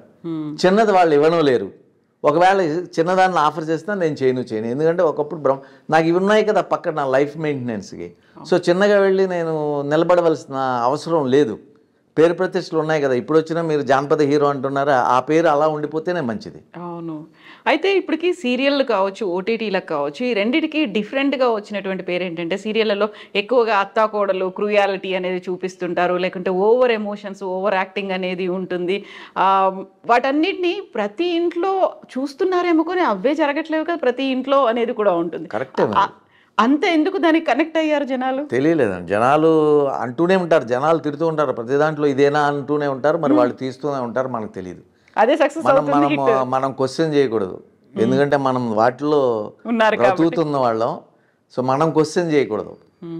ఏమో జనం చూస్తారేమో ఎదురు చూడాలని మనం అనుకోవాలి తప్ప ఇదేంటి బాగాలేదు, ఇది ఈ విధంగా ప్రతి దాంట్లో ఇదా అని మనం అనకూడదట. ఓటీటీలు వెబ్ సిరీస్లో ఈ మధ్య కాలంలో మామూలుగా ఇంతకుముందు సెన్సార్ అనేది ఉండేది, ఆ తర్వాత గేట్ కీపింగ్ ఇలాంటిది ఏం లేదు, అది ఏది పడితే ఆ కంటెంట్ వచ్చేస్తోంది, విచ్చలవిడిగా విశృంఖలంగా కనిపిస్తోంది అనేది ఓటీటీలకు సంబంధించి, వెబ్ సిరీస్లకు సంబంధించి ఉంది. మీ అబ్జర్వేషన్ ఏంటి? మీరు అందులో చేశారా? చేశానండి, వెబ్ సిరీస్ నేను కూడా చేశాను. అంటే మరి అది లైక్ చేస్తున్నారు. ఇప్పుడు అసెంబ్లీలో బూతులు మాట్లాడుతూ అంటేనే చూస్తున్నారు, వింటున్నారు, వద్దని చెప్పడం లేదు. పక్కన చిన్నవాళ్ళు అసలు పనికిరాని వాళ్ళందరికీ ఎమ్మెల్యే సీట్లు ఇచ్చేస్తున్నారు, వాళ్ళు దేనికి పనికిరాని వాళ్ళకి. సో పేరు ప్రతిష్టలతో వాళ్ళు నెగ్గేస్తున్నారు. నెగ్గిన తర్వాత ఇంకా అసెంబ్లీలో మన ప్రజల సమస్యల గురించి వాటి గురించి మాట్లాడకుండా ఎంతసేపు ఎదటి వాళ్ళని విమర్శించటం, కక్ష పెట్టుకోవటం, లేకపోతే బూతులు మాట్లాడటం, వాళ్ళ ఫ్యామిలీస్ గురించి బూతులు మాట్లాడటం, ఇటువంటి వాళ్ళకి ఎలా ఓట్లు వేస్తున్నారు. అదేవిధంగా ఈ సీరియల్స్ అవనివ్వండి, వీటిల్లో కూడా అవి కొంతకాలం తప్పదు, కొంతకాలం తర్వాత చూడటం మానేశారు అనుకోండి, వీళ్ళు ఇలా మాట్లాడతారు అని వాళ్ళు ఛానల్ తిప్పారనుకోండి, రేటింగ్ పడిపోతుంది. ఆ టైపింగ్ వాళ్ళు తీరు, వేరే కొత్త అర్థమవుతుంది. చూస్తున్నంతసేపు బాగానే వెళుతుంది, మంచి రేటింగ్ వస్తుందంటే వాళ్ళు లైక్ చేస్తున్నారేమో అని అపోహపడేది. సో దాంట్లో ఇది ఉంది కాబట్టి, ఈ కంటెంట్ ఉంది కాబట్టి మనం ఇలా తీయాలని మరొకడు ఆ విధంగా వెళుతున్నారండి. సో మీరు జానపద కథానాయకుడిగా విఠలాచారి గారి సినిమాల్లో అన్ని సినిమాల్లో వేషాలు వేసినప్పుడు, మీకంటూ ఒక రేంజ్ని క్రియేట్ చేసుకున్నప్పుడు, ఆ టైంలో వచ్చినటువంటి జనరేషన్, చిరంజీవి గారు కావచ్చు, అప్పుడు కొదమసింహం అనుకుంటాను కదా, అదే టైంకి అప్పుడు రిలీజ్ అయినప్పుడు కాంపిటీషన్ అనేది కనిపించేదా మీ మధ్యలో? ఎలా ఉండేది అసలు? నేను ఎప్పుడూ అనుకోలేదమ్మా. చిరంజీవి గారు ఫస్ట్ పిక్చర్ నాదే, పునాదిరాళ్ళు మేము 5 కుర్రోళ్ళం కలిసిమెలిసి ఉండేవాళ్ళం. తర్వాత కొన్ని రోజుల తర్వాత పున్నమినాగులో చేశాము. ఆయనదేమో నెగిటివ్ క్యారెక్టర్, నాది. సో నాకు ఏమంటాము, స్నేహితుడిని మిత్రుడు అంటాం. నాకు ఆప్తమిత్రుడు అంటే ఆపదల్లో ఆదుకునేవాడు. అలా ఉన్న 2-3లో నాకు చిరంజీవి కూడా ఒకరు. సో అయితే నేను ఎప్పుడు ఆప్తమిత్రుడని నేను ఆయన్ని కలవటము, నా సమస్యలు చెప్పుకోవటం ఇటువంటి ఎప్పుడు నేను చేయలేదు. ఎందుకంటే ఇటువంటి పరిస్థితులు నాకు రాలేదు. నన్ను ఇండస్ట్రీలో నేను అంతకుముందు ఎలా వచ్చానో, నన్ను ఎలా పోషిస్తున్నారో ప్రొడ్యూసర్సు అండ్ ఛానల్స్ అవనివ్వండి, డైరెక్టర్స్ అవనివ్వండి. సో దానివల్ల నేను ఇతర వాళ్ళ అండదండలు లేకుండానే నేను ఒంటరిగా వెళుతున్నాను. అలా సాగుతోంది కాలం, నన్ను సాగనిస్తుంది ఈ వయసులో కూడా. సో నాకు ఇష్టమే, నా పక్క వాళ్ళు నేనే పొగుడుతూ ఉంటాను. ఆ షార్ట్ చేసినప్పుడే నాకు ఏచూరు గారు, మేమందరం జగన్మోహన్ ఇవన్నీ ఏచూరు గారు అందరూ మేము ఉన్నారు కదా, అయ్యో ఆయన లేని, ఏచూరు గారు లేని సినిమా ఉండేదా అప్పట్లో? ఎంతకాలం నుంచి మా అందరికంటే సీనియర్స్ సారథి గారు, ఏచూరు గారు, కేకే శర్మ గారు, ఇటువంటి వారందరూ కూడా చాలా సీనియర్స్ అండి. వారందరితో కలిసిమెలిసి చేశాము. మెయిన్ సావిత్రి గారు, వారితో నా జగన్మోహన్లో మదర్ ఆవిడే, పునాదిరాళ్ళలో మదర్ ఆవిడే. నాకు అటువంటి అదృష్టం, వారి పక్కన చేసే అదృష్టం కలిగింది అప్పట్లో మాకు. సో నాకు ఎదటి వాళ్ళు బాగుంటే నాకు చాలా ఇష్టం, సంతోషం. ఫోన్ చేసి కంగ్రాచులేట్ చేశారా పద్మవిభూషణ్ వచ్చినప్పుడు చిరంజీవి? లేదండి, నేను చెప్తున్నాను కదా, నాకు అసలు ఫోన్ నెంబర్లు తెలియదు, ఏమీ తెలియదు. నేను ఆహా అనుకుంటాను అంతే. గతంలో కలిసి పని చేసాము, ఆప్తమిత్రుడు, అంతే. అవన్నీ కూడా అనుకోను, ఆహా అనుకుంటా. అంటే ఇవన్నీ కూడా ఇవన్నీ ఇవ్వటం నేను పెద్దగా అనుకోను. ఎందుకంటే ఏదో చెప్తా ఉంటారు, మనకు కావాల్సింది ఏంటంటే పిక్చర్ సక్సెస్ అవ్వాలి, ప్రొడ్యూసర్కి డబ్బులు రావాలి, జనాలు చూడాలి, ఇండస్ట్రీ పచ్చగా ఉండాలి, అంతే. మళ్ళీ వాళ్ళు సినిమా తీయాలి, మనకు వర్క్ ఇవ్వాలి. కానీ అవన్నీ మనకి ఒక స్టేజ్కి వెళ్ళాక అవి కావాలండి. ఒక స్టేజ్కి వెళ్ళాక వీటన్నిటికంటే ఏదో ఇంకా కావాలనే తపన అది ఉంటుంది. ఆ తపన ఉన్న వాళ్ళు అటు ప్రయత్నం చేస్తారు, వాళ్ళు సక్సెస్ అవుతుంటారు. నేను చెప్పాను కదా, అత్యాశ నాకు లేదు అని. సో వాటి గురించి నేను ఆలోచించాను అసలు. అయితే మీకు మన ఇంటర్వ్యూ స్టార్టింగ్లో ఒక మాట చెప్పారు, అసలు వేరే దురలవాట్లు కానీ మిగతావి కానీ ఇవన్నీ లేవనుకున్నప్పుడు మీతో పాటుగా ఇండస్ట్రీలోకి వచ్చి, లేకుంటే మీకంటే సీనియర్లుగా ఉన్నవాళ్ళు, మీ తర్వాత వచ్చిన వాళ్ళు చాలామంది తాగుడుకు బానిసయ్యారు, లేకుంటే ఇంకో వ్యసనాలకు బానిసయ్యి ఉన్నదంతా పోగొట్టుకున్నారు, అప్పుల పాలయ్యారు, ఒకప్పుడు విపరీతంగా సంపాదించిన వాళ్ళు కూడా అప్పుల పాలయ్యారు. ఇలాంటివన్నీ ఎగ్జాంపుల్స్. ఇప్పుడు మీరు సావిత్రి గారి గురించి చెప్పినప్పుడు ఇవన్నీ చూసినప్పుడు ఏమనిపిస్తుంది?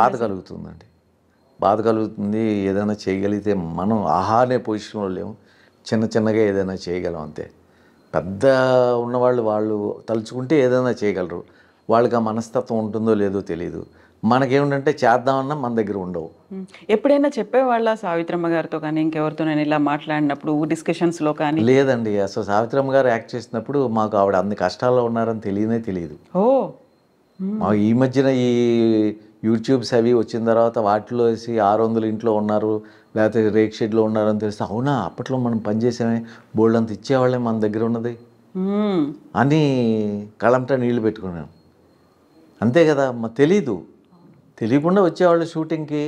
సావిత్రి గారు వచ్చారు అనుకోవటమే, మనం ఎప్పుడో సినిమాల్లో చూసాం అని చూడటం, కలిసి పనిచేశారన్నప్పుడు ఒక సంతోషం అంతే తప్ప వెనకాల ఉన్న ఆవిడ బాధలు మనకు ఎవరు చెప్పడం లేదు. పెద్దగా అప్పట్లో మన దగ్గర డబ్బులు కూడా ఉండేవి కదా, తక్కువే కదా అందరికీ కూడా. ఇప్పుడు అయినా మనకు ఉన్న దాంట్లో తప్పకుండా సహాయమే కదా అసలు.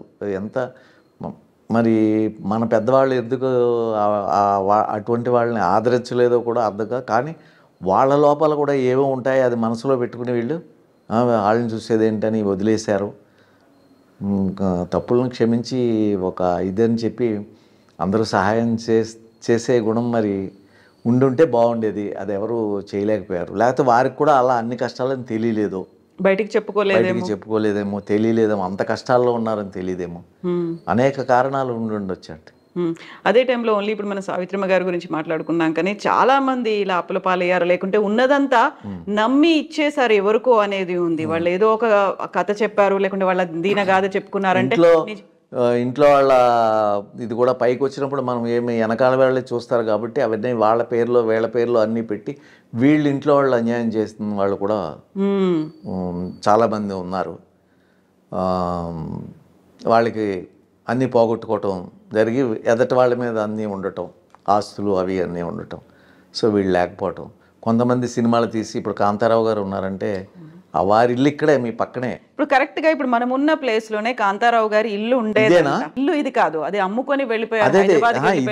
ఇదే ప్రాంతం ఇప్పుడు మనం ఉన్నటువంటి ప్రాంతం. ఇంటికి నేను వచ్చానమ్మా చూడటానికి. అప్పుడు 2 అంతస్తులు 3 అంతస్తులు, ఆ తర్వాత అమ్మేసుకొని వెళ్ళిపోయారు. 30 లక్షలు 40 లక్షలు ఆ రోజుల్లో దాని ఖరీదు. నేను వచ్చాను ఒకసారి వారిని కలవటానికి, ఎవరో తీసుకువెళ్ళారు కాంతారావుకి. ఈ రోడ్డు అని తెలుసు కానీ ఇల్లు అని నాకు తెలియదు. మరి వీరు ఇది సినిమాలు తీసినప్పుడు స్వాతి చినుకులు వాణిశ్రీ గారితో తీసినప్పుడు గండడని ఇటువంటి సినిమాలు తీసినప్పుడు ఒక దాంట్లో నష్టం వచ్చినప్పుడు అప్పట్లో డిస్ట్రిబ్యూటర్స్ అని ఉండేవారు. ఆ డిస్ట్రిబ్యూటర్స్ అప్పు ఇచ్చేవారు. అప్పు ఇచ్చినప్పుడు రాయించుకున్నారు మేము తీరుస్తాము అని. సినిమాలో రాకపోతే మేము తీరుస్తాము. సో మేము తీరుస్తాము అనేసరికి సినిమాలో వచ్చేది కాదు. అప్పట్లో కొనేవాళ్ళు ఎవరూ లేరు. సో రిలీజ్ చేస్తే ఎంత వచ్చినా దానికి సరిపోయింది దీనికి సరిపోయిందని డిస్ట్రిబ్యూటర్లు ఆ థియేటర్ వాళ్ళు మనకేం ఇచ్చేవారు కాదు. సో దాంతో పెట్టిందంతా పోయేది.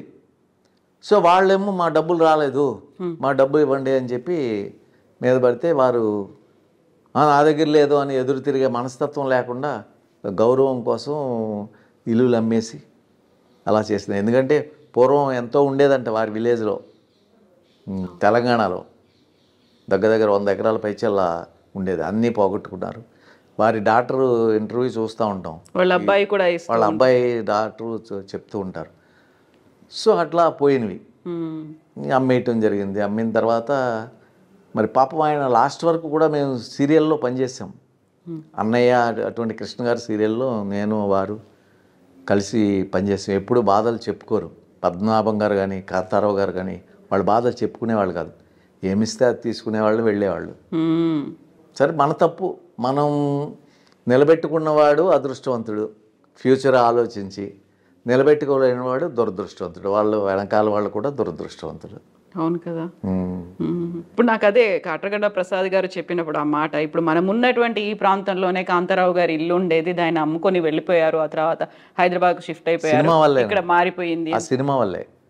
ఆ సినిమాలో దగ్గర 15 లక్షలు 10 లక్షలు ఇవ్వాల్సి వచ్చి వాళ్ళ మీద పడి కోర్టులు అనేది అంటే వద్దు బాబు అని అమ్మేసి ఎంతకు వస్తే అంతకు అమ్మేసి ఇవాళ దగ్గర 10 కోట్లు 20 కోట్లు ఆస్తి అది ఈ గ్రౌండ్. అది మరి అయితే ఇప్పుడు ఉన్నటువంటి సిచ్యువేషన్లో చూసుకుంటే గతంలో ఒక సినిమాకి అయినటువంటి బడ్జెట్ ఎంత ఉందో అంతకు మించి ఒక ఆర్టిస్ట్కి ఇప్పుడు రెమ్యునరేషన్గా ఇస్తున్నారు. ఈ కంపారిజన్ అనేది ఎలా అనిపిస్తుంది మీకు?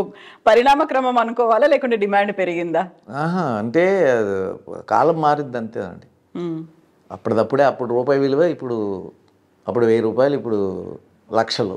అయితే నరసింహరాజు గారు పెద్దగా ఎవరికి శత్రువు కాదు, ఎవరికి అంత పెద్దగా మిత్రత్వం ఉన్నప్పటికీ హాయ్ హలోలు ఇవన్నీ ఉండకపోయినప్పటికీ వివాదాస్పద రహితుడు, ఎక్కువ వివాదాలు అనేవి లేవు కదా అసలు. అంటే పేరైతే ఉంది. అంటే వివాదాలు లేవంటే ఏదైనా మాట్లాడింది వేరే విధంగా ఛానల్స్ వాళ్ళు పెట్టకుండా ఉంటే ఎందుకంటే ఉదాహరణకి ఛానల్స్ కాదు ముందు నుంచి కూడా ఎక్కువ గొడవలు కూడా పేపర్లో అప్పుడు పోనీ పేపర్లో ఏదైనా మాట్లాడితే దాని ఎందుకు అలా చేస్తారో తెలియదు. అంటే ఒక అట్రాక్టివ్గా ఉండటానికి అలా పెడతారో టైటిల్స్ పెట్టి. చిరంజీవి గారు ఉదాహరణకు ఒకటి చెప్తాను. చాలా కాలం మేము ఎప్పుడూ కలవలేదు. నాగబాబు గారు నేను ఒక సీరియల్ చేస్తుంటే మా ఇంటికి ఎప్పుడు రాలేదంటే రాలేదులే, అక్కడ అందరూ ఉంటారు పెద్ద వాళ్ళు అందరూ, నేను ఎందుకు, అంతే తప్ప ఏం లేదు నాగబాబు గారు అని చెప్పాను. అన్నయ్య రేపు ఎల్లుండి వస్తున్నాడు, ఏదో సినిమా ఉందండి శంకర్దాదా, మీరు గుర్తుంది అది, సంతోషం సీరియల్ చేశారు. అప్పుడు వెళ్దాము నువ్వు ఉంటే నా ఎవరో అడ్డు పెట్టరు కదా ఈ ఇప్పుడు కొత్త వాళ్ళు ఉంటారు కదా చుట్టూ, వాళ్ళు అడ్డు PR పెడతారు. ఉంటారు, సెక్యూరిటీ ఏదైనా అంటే ఇదేంటి వీళ్ళు అడ్డు పెడతారని మనకు అహం రావచ్చు. నాగబాబు గారి దగ్గరికి వెళ్ళినప్పుడు నాగబాబు నెక్స్ట్ డే వారు వచ్చారు. ఓకే, చిరంజీవి. సో మేము ఇదే అయిన తర్వాత లంచ్ టైంలో వెళదాము అని అనుకున్నాం. లంచ్ టైంలో వెళదాం సార్ అన్నారు నాగబాబు గారు. సరే అని ఈ లోపల వారే వచ్చారు. ఏదో పలకరించుకున్నాం, అందరూ కాళ్ళ మీద పడ్డారు, నమస్కరించారు, అది ఇది. ఆయన నన్ను కౌగులించుకున్నాడు.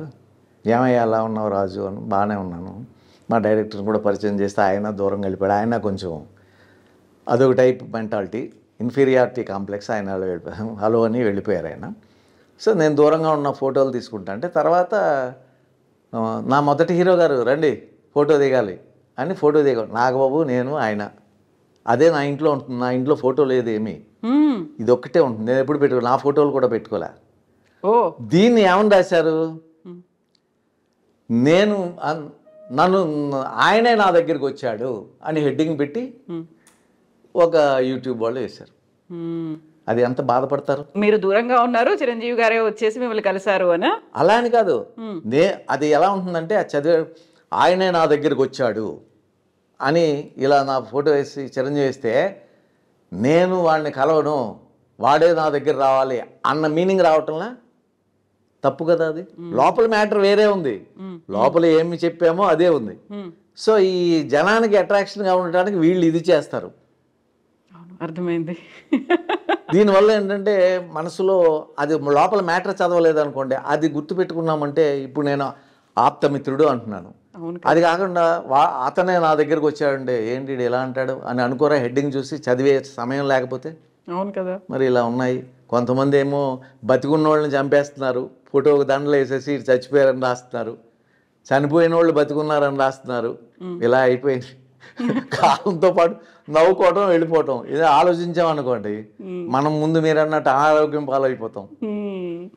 అయితే ప్రతిసారి ఇప్పుడు మీరు ఈ మాట అన్న తర్వాత నేను అంటున్నాను, చాలా వరకు వీళ్ళు మాకు తెలుసు, లేకుంటే వాళ్ళ ఫ్యామిలీకి మేము చాలా క్లోజ్, లేకుంటే ఆ పిల్లలు మమ్మల్ని ఇలా పిలిచేవాళ్ళు. మీరు ఒక రాజు రావయ్య అని చిరంజీవి గారు పిలిచారు కదా.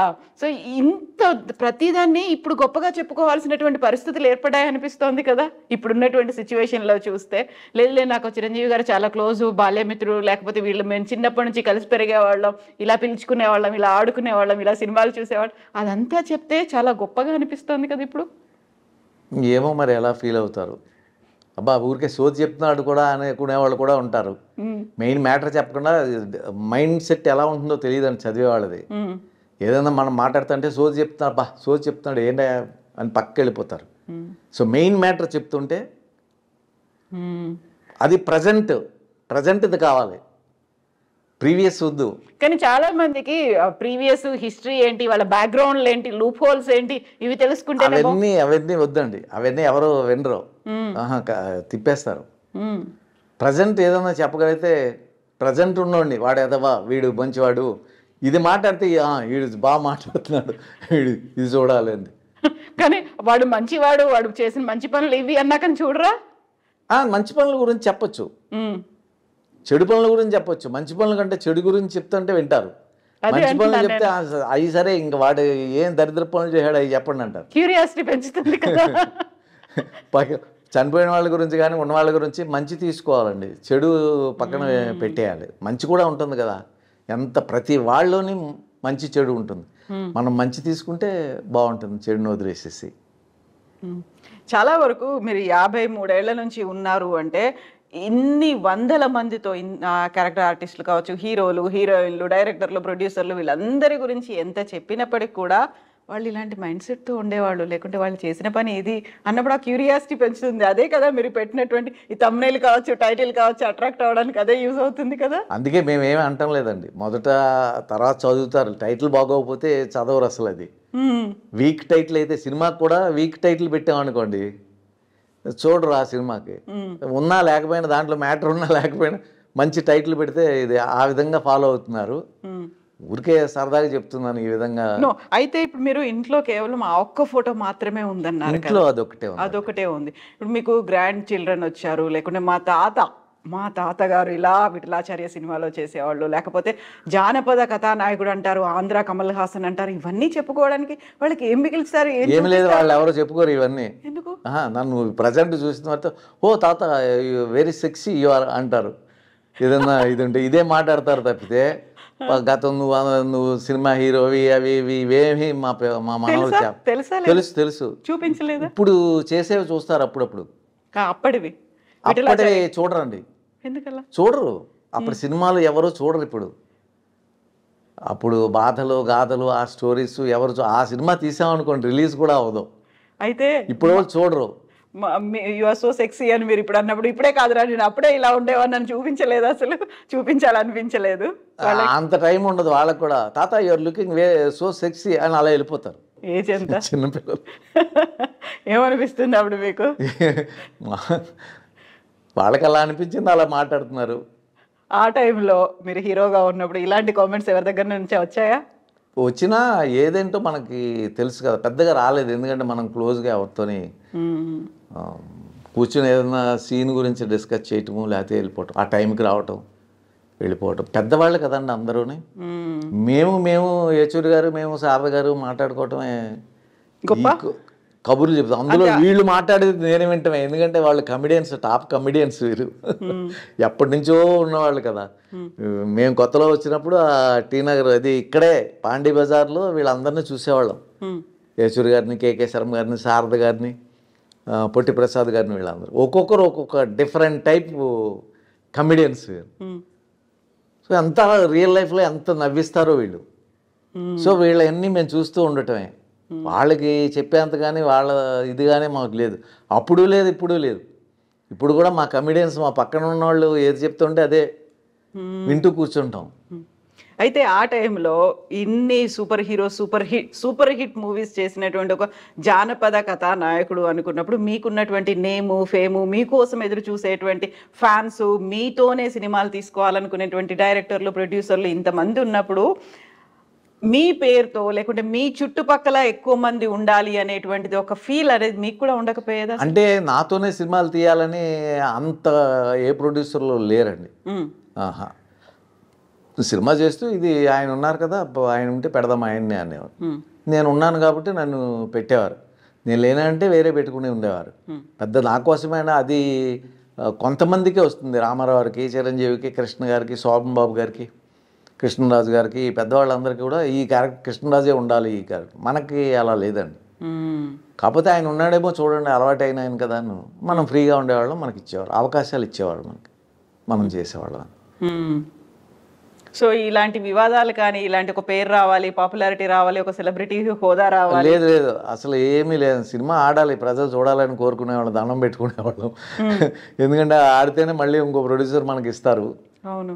సో సినిమా బాగోవాలి, ఆ కథ చెప్పిన కథ మనం కూడా చూసుకుని బాగుంది, మనం సినిమా చూసినట్టు ఫీల్ అయ్యేవాళ్ళం మేము.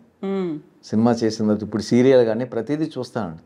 ఇవాళ వచ్చింది, రేపు ఖాళీ ఉన్న హాఫ్ అన్ అవర్లో అది వేసుకుని చూస్తాం, ఏం తప్పులు ఉన్నాయి ఏంటి, కథ ఏంటి అనేది. థ్యాంక్ యూ సో మచ్ రాజు గారు. నిజంగా మీ దగ్గర నుంచి బోల్డ్ అని నేర్చుకున్నాను. నేను ఫిలాసఫీ ఏంటి అనేది నేర్చుకున్నాను. మనుషుల్ని ఎలా నమ్మాలి, ఎలా నమ్మకూడదు, ఎంత దూరంగా ఉండాలి, ఎంత దగ్గర అవ్వాలి, బోల్డ్ అని వచ్చాయండి. Thank you so much. ఇలాగే మీరు లైఫ్ని కంటిన్యూ చేయండి. ఐ డ్రీమ్ ద్వారా మళ్ళీ ఇవన్నీ కూడా ప్రజలకి మమ్మల్ని చూపిస్తున్నారు, మా మనోభావాలు తెలుపుతున్నారు. మీకు ధన్యవాదాలు. థ్యాంక్ యూ సో మచ్ రాజు గారు. థ్యాంక్ యూ అండి. Thank you.